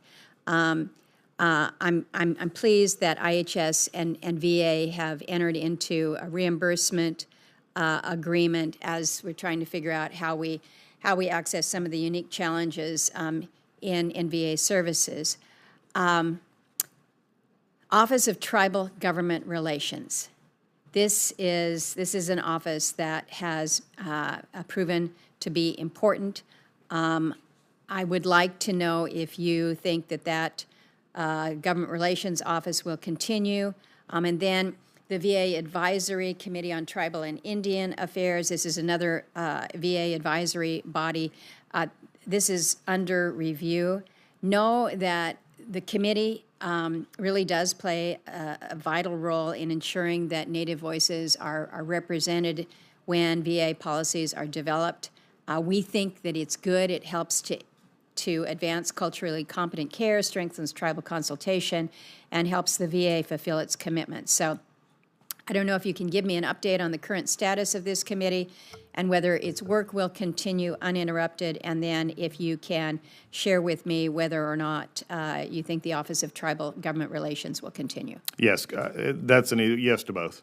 They're both going to be continuing. And also, we're continuing to outreach as well through, and we're, as I said earlier, we're making sure our intergovernmental offices and working with different organizations is strengthening. We brought in our caseload to make sure that we're reaching out to states, tribes, and others that is being a part of what we do. So they're both increasing, and also I'm looking forward to being, I think, if my schedule is, if they've told me correctly, I'll be up there in October, I think, around some of these issues that will be going on with the tribes. Great. I think hopefully you're coinciding, or you're scheduling that trip to coincide with the Alaska Federation of Native Conference. I believe it in is, October. yes. That's great. Mr. Chairman, I've got a couple of questions that I'm going to submit for the record. One is on the roof of the Palmer Pioneer Home. I can't let a hearing go by without mentioning that, as well as the electronic health record rollout. As you know, the Alaska VA system is going to get the rollout of this technology in 2026. There's a lot of people anxious about that because previous rollouts have not exactly been fun. So you will see those questions submitted for the record. I look forward to that, and maybe later on, and we'll discuss that. And I look forward to That'd be excellent. Electronic health record is very important. Yes, it sure is. Thank you. Thank you, Mr. Chairman. Thank you. Senator Baldwin. Thank you, Mr. Chairman. Good to have you here, Secretary Collins. Good to see you, Senator. I want you to be aware that in 2014, Jason Simkoski of Stevens Point, Wisconsin, tragically died at a VA hospital due to a physician prescribing deadly amounts of opioids to treat his pain. Jason's loss led to the passage of the Jason Simkoski Memorial and Promise Act, a law to put in place standards and safeguards for providers who manage veterans' chronic or acute pain. So, Mr. Secretary, do you agree that veterans deserve to have access to safe and comprehensive pain management? Yes, Senator, and I'm glad that- you agree. Yeah, I do, and that's an easy one because, and also as we talked in your office, that Jason's Law, and also being specifically named in the budget is important to us as Yes, well. indeed. And we'll continue to do that. So do you agree that ensuring this access for veterans is a critical part of the VA's mission to care for those who have served our nation? Of course, I mean, in any activity, can I say something on this? Because I think you brought this up and it means a lot to you and it means a lot to me as well. It's part of a question that was asked earlier. We were discussing the death by suicide issue and my concern, and I've I have heard this from. questions on that, too. Yeah, and maybe I can help here, because one of the questions that comes, is we're hearing this a lot from veterans, because I go to town halls, I also do work and take questions from the field on this, and there is a large concern of medication and unfortunately going straight to medication, unfortunately, in some of these cases, instead of maybe other things that work, such as counseling or non-opioid kind of issues. So this is something important to me. It's something I want to continue to see us get away from. That was the power of Jason's Law, was that there was a retraining of all prescribers in the VA about the addictive nature of opiates. Lots of people go through their training, their medical training and others, with very little emphasis on this. And that's beginning to change, and the VA took a lead. And I want to make sure that commitment is still there. In fact, Mr. Secretary, Jason's Law has saved lives. The VA has seen a 67% decline in prescription rates of opioids over the last decade due to the diligent efforts to implement both Jason's Law and the broader Comprehensive Addiction and Recovery Act of 2016.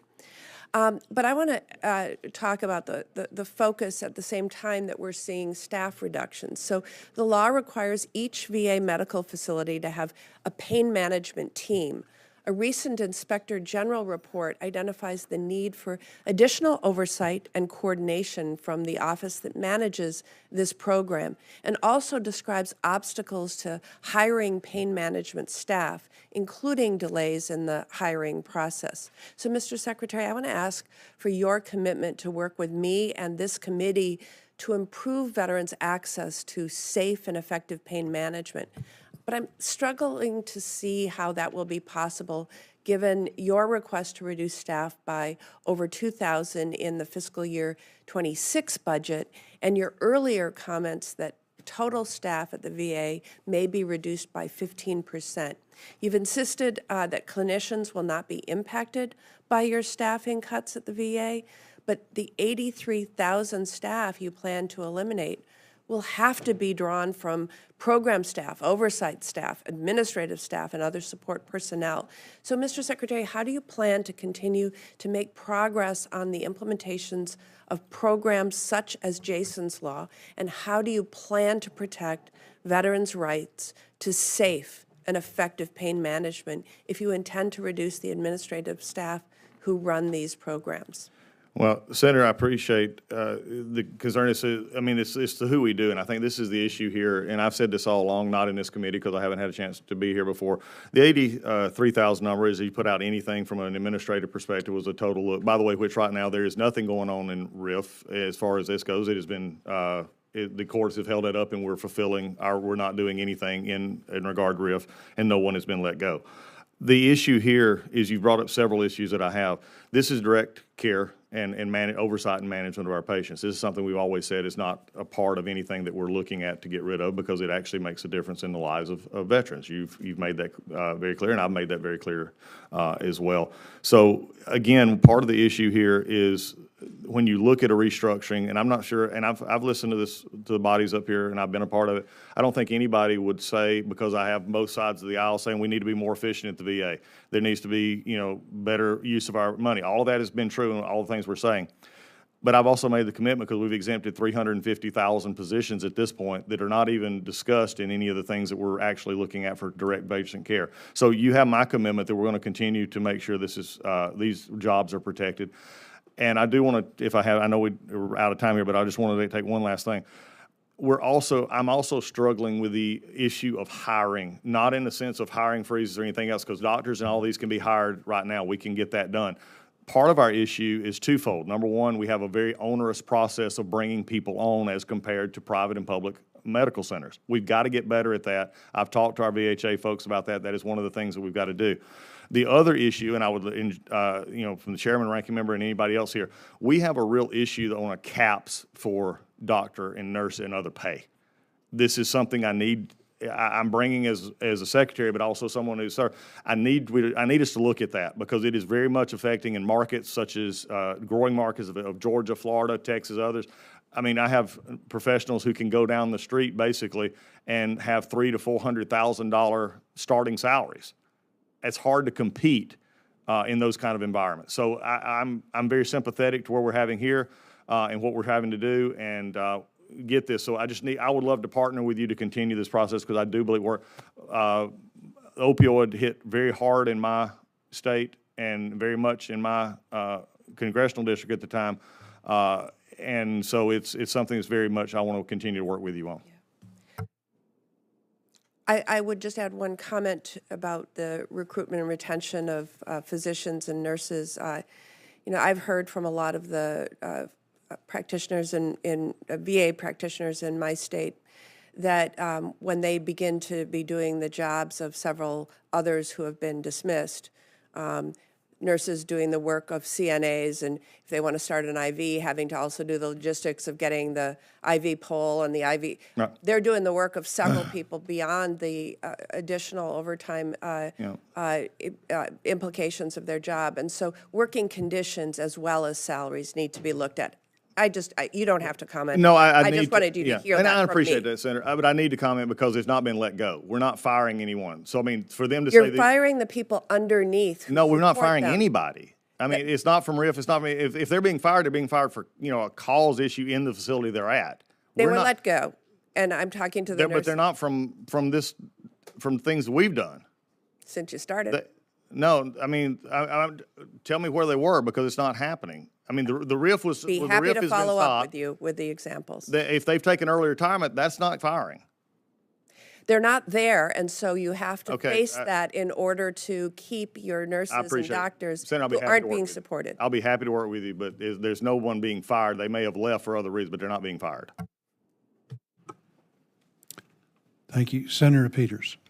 Thank you, Mr. Chairman, Mr. Secretary. Welcome to the committee. I want to follow up on Senator McCuskey. She brought up an issue concerning Alaska that was at the end of her time, but I want to bring up at the beginning of my time. In December of last year, the VA announced that it was beginning work to deploy the electronic health record, or EHR, system to 4 Michigan facilities, Ann Arbor, Battle Creek, Detroit, and Saginaw in mid-2026. That announcement came, as you know, after an 18-month pause in EHR deployments, during which the VA made some critical improvements to the system. During that period, veteran trust in the VA healthcare facilities where EHR had already been deployed increased. Outages in the ER system dramatically decreased, and the number of interruptions for clinicians also decreased. I reacted with some nervousness then when the VA announced in March that it would complete deployment of EHR at an additional 9 facilities next year, bringing the total to 13. The announcement came just after it was reported that VA plans to cut 80,000 employees in the coming months as well. Mr. Secretary, EHR deployment has been a complex endeavor. You now plan to deploy it across 13 facilities next year, including 4 in Michigan. And all this will happen during a planned downsizing of VA's workforce. How will you ensure that outages, slowdowns, and disruptions to veterans' care will not occur once again under this new EHR deployment plan? Thanks, Senator, and I'm glad to have your state being the tip of the spear on this reorganization. If you would allow me, and I'll try to do this very quickly, I've been said that I talk fast, but let me talk real fast here. What happened when I got there was I took a complete shutdown of this program. The previous administration, for whatever reason, I'll leave it with them, it just shut down the system and they were not moving forward.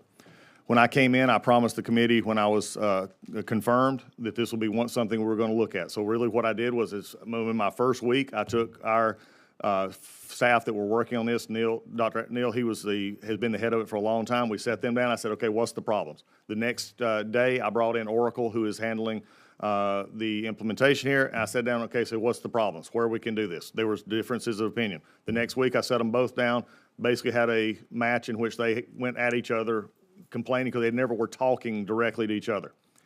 After that meeting, I said, we're going to start standardization. We're going to look at other things to make this clear. We had I believe it was 8 committees on our side that everybody had to go through to get approval to do a standardization or something dealing with the health records, which caused delays, caused cost overruns, and caused what we saw in Washington State, in which we have 6 facilities that are basically not functional, okay? They then got in a room, and this is our professionals, our careers, and Oracle's folks, and they got in a room for 2 days, and they spent nothing but how do we do this and how do we plan.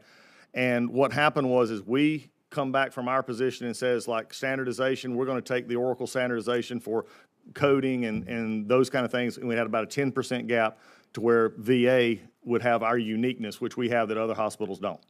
What they came up with, not I or anybody else, but this committee and this group of high level from Oracle and from us said, is here's what we can add. That's how this is going to go about. That's why the funding for this is so vitally important, because I can't emphasize enough, if we do not transform this system, it hurts our community care process because our doctors cannot communicate with the community.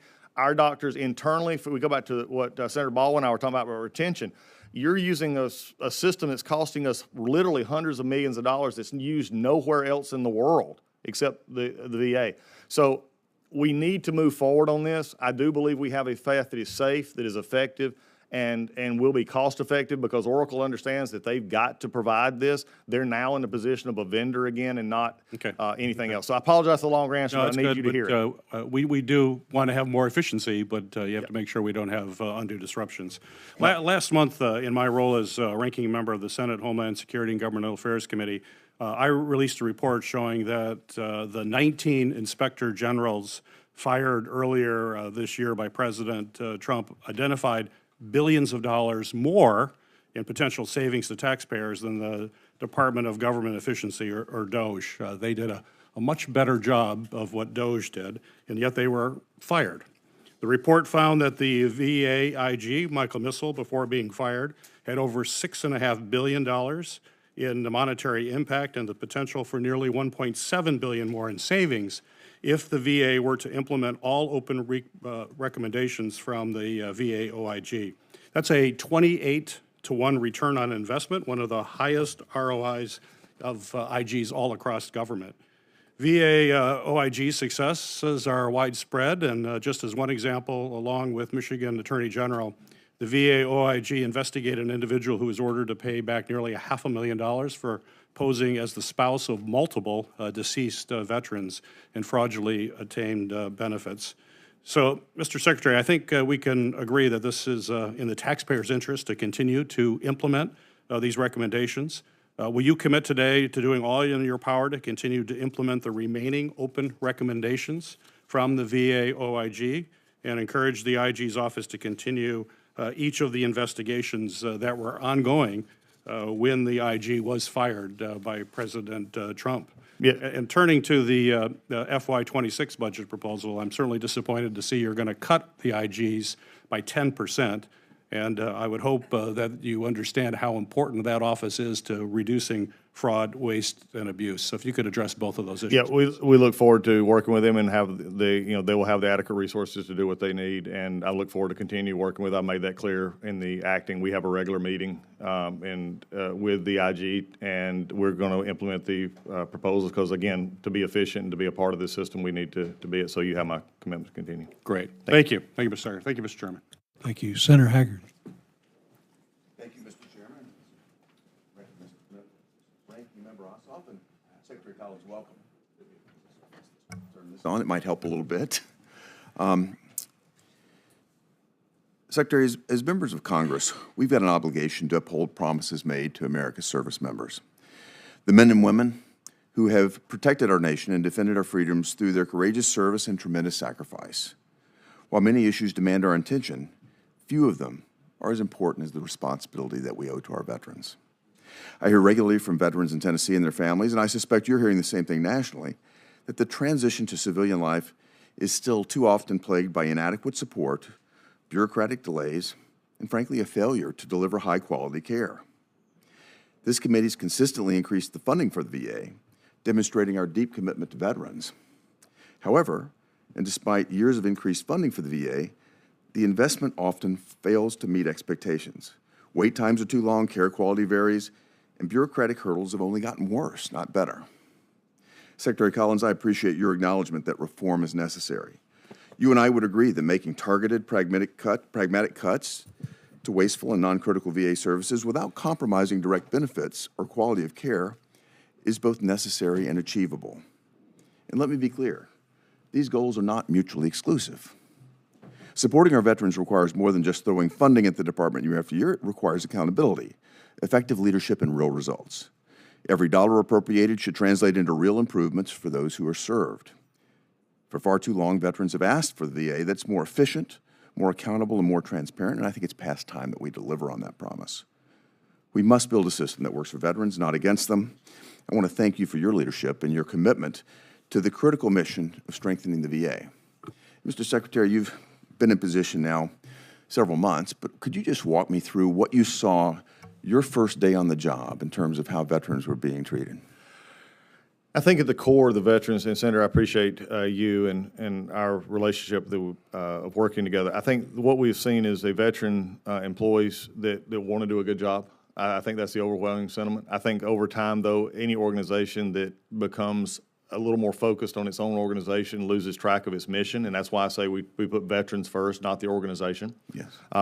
And you made it clear in your statement right there that just oftentimes funds and people are not the solutions to the problem. It's the organizational processes. Just to show you, and Chairman, this is something I've mentioned before, about a week and a half, a little over a week into the job, I asked for a head count of our employees.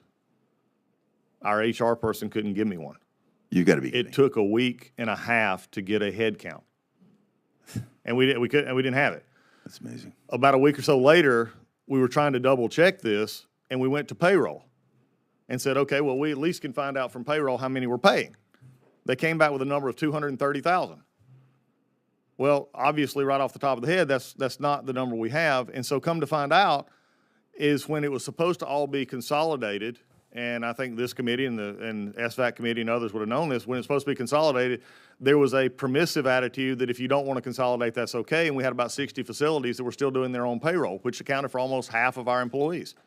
Wow. So when we discuss issues like this, and I know it's been a lot of discussion today about employees and reorganization, the question is, you know, we have hundreds of employees doing jobs in our individual hospitals and other areas, like for payroll, for contracting, for HR services, stuff that are important but do not have to be done, as you know from your business experience, are probably wasted in the sense of how we're doing that in a individualized siloed setup. Mm-hmm. So this is what we found when we came in. I want to use every dollar that this committee and this Congress gives us to help our veterans. But what we don't need to do is continue to propagate a system in which we've not seen the results that we need.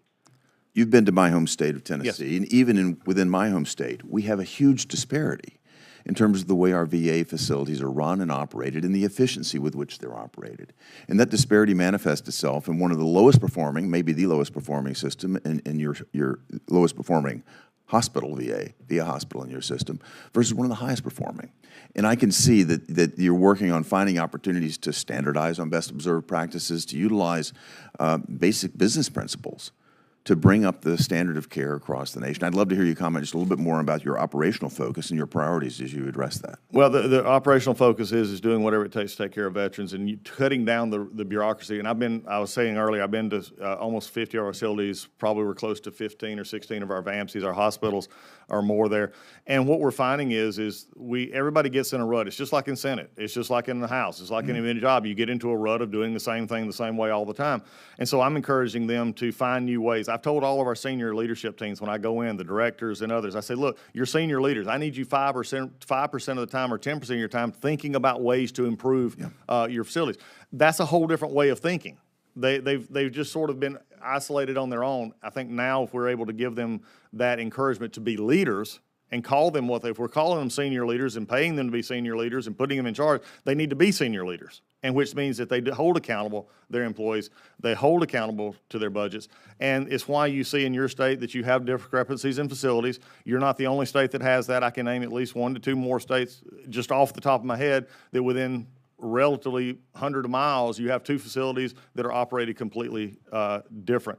I'm trying to bring a VA mindset that says all of our 170 plus VAMCs, our hospitals, are VA hospitals. They're not individual hospitals. They're VA that they can combine the power of the VA, combine our resources, combine our greatness, and be better for our veterans. Well, you used the word leadership, and I applaud that. I applaud your leadership. You mentioned the employees. The vast majority of them want to do the best possible job they can. And by empowering your local leadership to do just that, to focus on the right things, I very much applaud that focus and effort. And thank you for making certain that our veterans are treated with the respect that they deserve. Thank you, Mr. Chairman. Thank you. I just want to follow up on one thing, and then Senator Ossoff has a few things he'd like to ask. But in regard to the EHRM, which Yes. I know is so important to you and something you're really focusing on, which we all appreciate. You've been a battle of that for many years, like the rest of us. But I understand that your budget request is going to be about $3.5 billion. Yes. House is marking up to $2.5 billion, so there's a pretty good delta there. What if we do go, if you wind up with $1 billion less, what's that going to do as far as implementation, site selection, potential cost overrun in the future? Yeah. If we don't go forward and get this thing done. It could slow it down as it has now. We've already wasted billions of dollars on this project to start with. Anything going further would just exasperate that problem. Good to know. I just wanted an official from the secretary. Yeah, I'm coming to. We've been very blessed with the budget. The president has increased, but this is an issue that I understand. The hesitancy here. I get it. Okay, this started when I was still in Congress. It's been here for as long as you have, and we've wasted billions of dollars, and we've had 6 sites open. So again, we want to continue to make it happen, but to do that, we need to finish the job because there's not a easy fix to just say, okay, we're not going to do this, we're going to do that. There's no easy fix here at this point, but I think we've got a good path moving forward. Very good. Senator Ossoff. Thank you, Mr. Chairman. Mr. Secretary, first of all, Dublin. You and I discussed Dublin Yes. yesterday, and as you're aware, predating your tenure, very significant sterilization failures that led to the potential exposure of thousands of Georgia veterans to bloodborne diseases, and indeed, some of those who may have been exposed later tested positive for HIV and hepatitis. In March of this year, the Inspector General conducted an additional inspection of facilities at Dublin and found continued egregious failures. Can you assure the subcommittee and Georgia veterans that these issues at Dublin have been resolved? Yes. I've actually been to Dublin. I was there about 2 months ago, and we've gotten reports since then. This was about the time Dr. Lieberman, who is our chief doctor, who is over VHA, has confirmed this as well, that those have been replaced.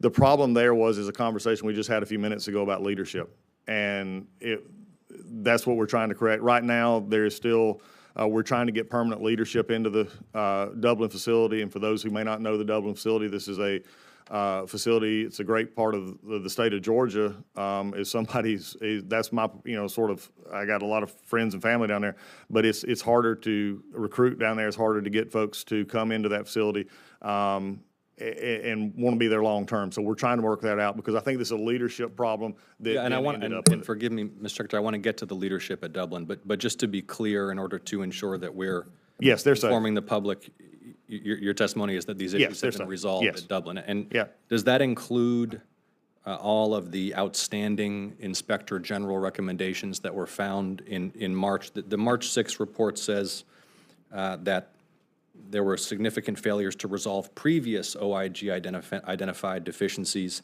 failure to fully implement SensiTrack, which is an electronic surgical instrument tracking system, failure to address concerns of the SensiTrack coordinators' performance on implementation, failures to resolve concerns related to sterilization facilities, have all of the Inspector General recommendations with respect to Dublin sterilization, which were not yet implemented in March, now been implemented?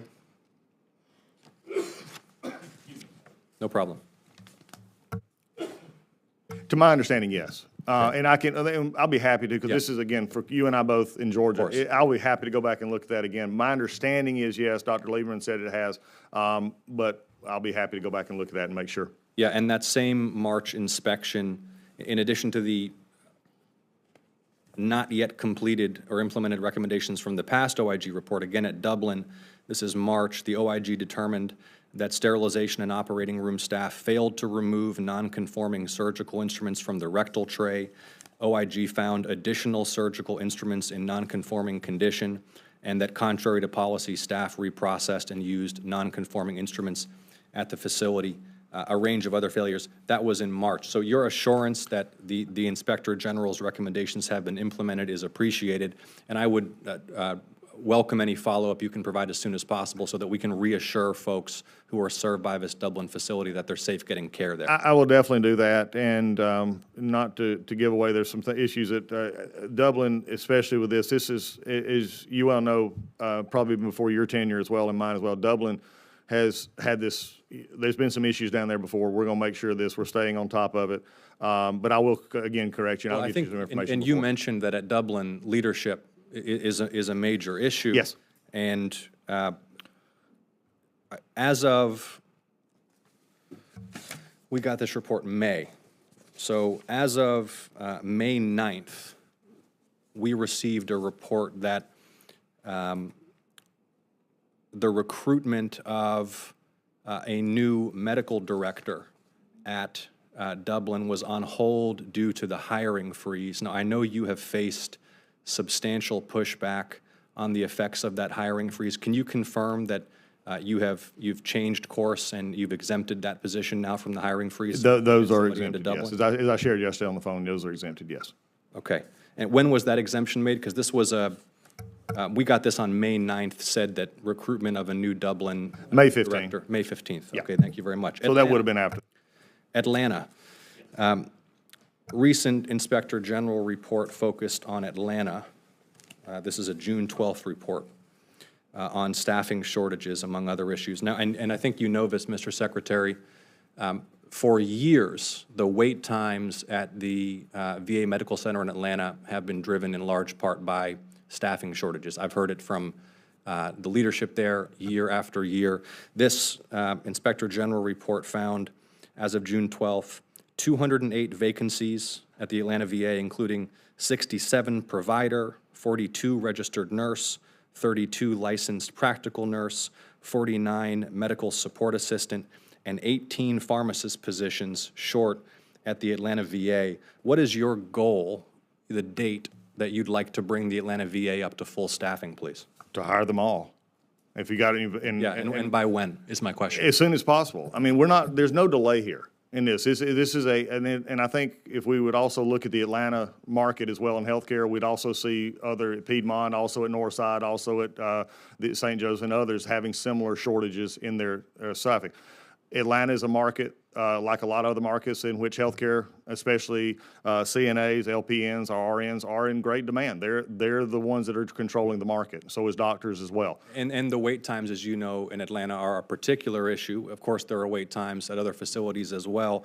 But I appreciate your ambition. There's nothing stopping. I appreciate the ambition of as soon as possible, but I'd like to know, I mean, we'd like to work toward a deadline. So can you give me a date by which you'd like to ensure that the Atlanta VA is fully staffed? Well, Senator, I think you know that that's not something I can give you, but I'd be happy to do a health fair with you, and I'd come down and you and I could recruit these workers. Well, I tell you what, why don't you? I'd be happy. I mean, we'd be happy to do. I'm not trying to be funny here. I want to do this. I'd love to work with you. I'd love to work with you to make sure we recruit those healthcare workers. But what I'd also like you to do is to get with your staff, get with the VISN, get with the leadership at the Atlanta VA, and come back to me and the subcommittee with a date by which you believe you can fill those open positions. Can you do that? Well, I would definitely get the information to see what their goals and targets are. Well, we got to have a goal. Yeah, and I agree with you. So we'll get with that and we'll see what we can. So you'll come back with a date? We'll see. Well, I'm not sure we'll get a date. I'll have to talk to Atlanta I mean, we'll see what their actual recruitment is. Because, I mean, again. That's what I'm saying. I want you to talk to the leadership in Yep. Atlanta. I want you to talk to the VISN. I want to talk to your staff, and I want you to present me and the subcommittee with a date by which you think it's feasible to fill those spots. I'll be happy to present you a plan, but also you're also setting up a date in which I understand you're trying to do, to set up a date that may or may not be capable, because you couldn't get the same answer from Northside CEO or Piedmont CEO or anyone else to fill theirs. I just know that deadline-driven work I agree with you is completely. often the most efficient and determined work, and I want something that's fair to hold you accountable to. So will you get a target date? We'll work together to see where it's at Secretary, right isn't now. it? I'm not going to play the game, okay? What game? Because it's not a game, because there's no other facility in the world that will say, by X date, we're going to definitely have people hired. I didn't say you definitely. I'm looking for a goal. You don't think leadership at other healthcare facilities set I think goals you- for when I they're going mean- to fill open medical slots? I think they fill them as quickly as they possibly can. We hire over 1,000 people a So you month. will not present a target I would like to date have it. I would like to have them filled by the end of the fiscal year. That'd be great. by the end Now, of the fiscal will year. it be filled? I'm not going to say they'll be filled, because there's a lot of other factors in there that I can't control. Mr. Secretary, and I know we're belaboring this, Mr. Chairman, but this isn't a gotcha. What I'm saying, this is just Well, good management but can you practice. at least- I just want I to get know. you. I want to know I get when you believe it can be done. Well, I tell you what. Let's put it that way. Hopeful. No, you don't need to tell me right now. I'm not even trying to put. Why don't you talk to the VISN, talk to the facility, talk to your staff, and come back and let me know by when you think it can be done. Will you do that? I look forward to the conversation. Yeah, I mean, I look forward to the conversation. Will I you mean, let me you're know- asking for me an answer that I can't give you because I've not talked to the other people. I'm you not just asked asking me to for the talk to. date. I'm asking if you can give me a target. Yes, I can get. We can look toward giving you a target. Yes. Okay, that's all I needed on Atlanta, Mr. Secretary. Thank you. Thank you. I just got some additional questions about a letter that I sent you at the beginning of this Congress. But first, Augusta. WRDW, WJBF, Augusta reported this month, an IG report says VA Augusta leaders fostered, quote, a culture of fear with a, quote, threatening and abusive communication style and allegedly retaliated against employees who shared concerns. I know the acting director was put on leave pending an investigation. I think that's a positive step. We spoke yesterday, Mr. Secretary. You confirmed you were recruiting for leadership at both of these facilities. Can you confirm that it's among your highest priorities to get a permanent new leadership staff in at Augusta? Yes, and I'm to further elaborate without trying to belabor this, because I know where we're at, but there's actually two incidences here that I'm going to report. The one that you just mentioned was done earlier, if not right before I came in, and that was the workplace issue, the leadership issue. That person actually was, I called, failed up, and was put in the VISN and administrative role. I made the call that we needed to put that person on administrative leave, because if the reports had already shown that there was a toxic workplace, putting our veteran employees and our VA employees in a bad place, in a workplace. So that one was out. That was the issue we did then. So then there's another that we tried to replace that one with, that unfortunately I can't speak in open setting for personnel issues and reasons here, but has been removed as well. And that's when, as I told you yesterday on the phone, we now have another acting, I think is in now, correct? There's another acting is in at Augusta, and we are looking, to finish your question, I just wanted to give you the whole picture.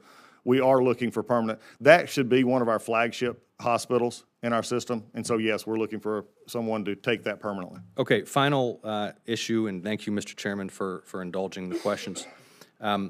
Sent you a letter February 13th, a number of members of the Appropriations Committee asking some basic questions about DOJ engagement with the VA.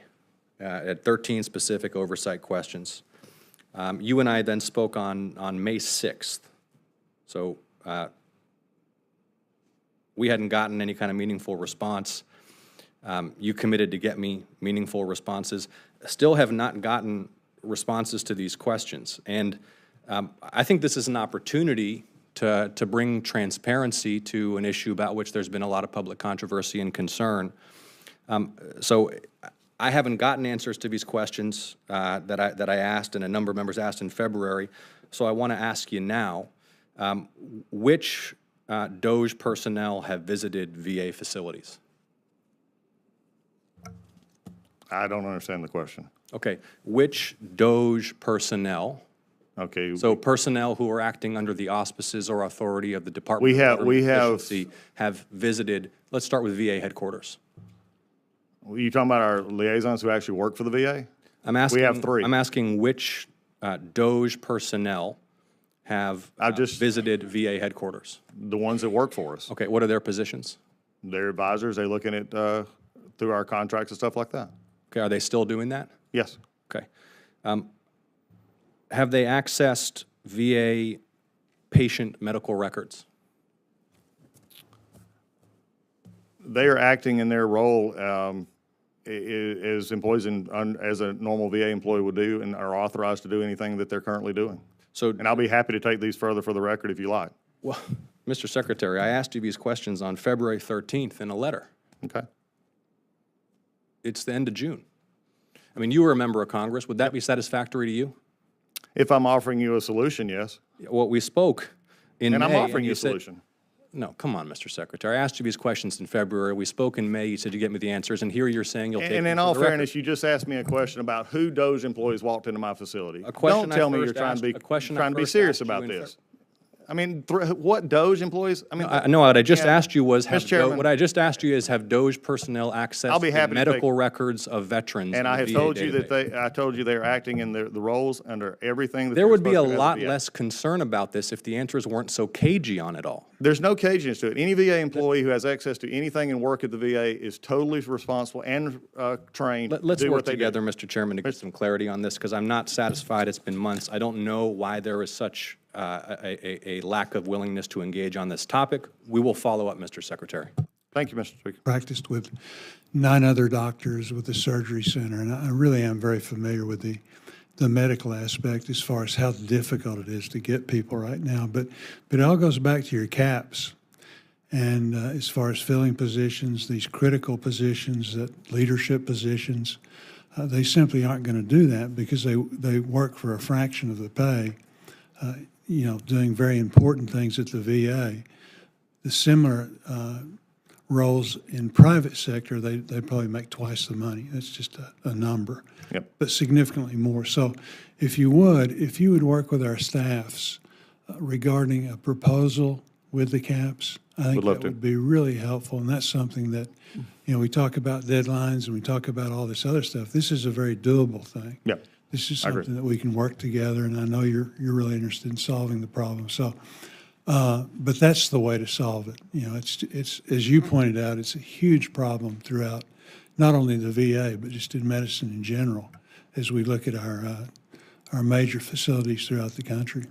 Yes, Senator Chairman, I hear it everywhere I go, and you and the ranking member, that's one of those, and I've worked bipartisan in this place. Well, I think that's something we could definitely work on. It would at least help get us to the point where we can hire better. So I thank you for that, Mr. Chairman. So give us some ideas, and we'll move forward. Thank you so much for being here. We appreciate your service and dedication, and again, it's so important that we work together to provide the care for those who defended us in uniform, as are one of you in that case also. So for members of the subcommittee, any questions for the record should be turned into the subcommittee staff no later than the close of business on Tuesday, July the 1st.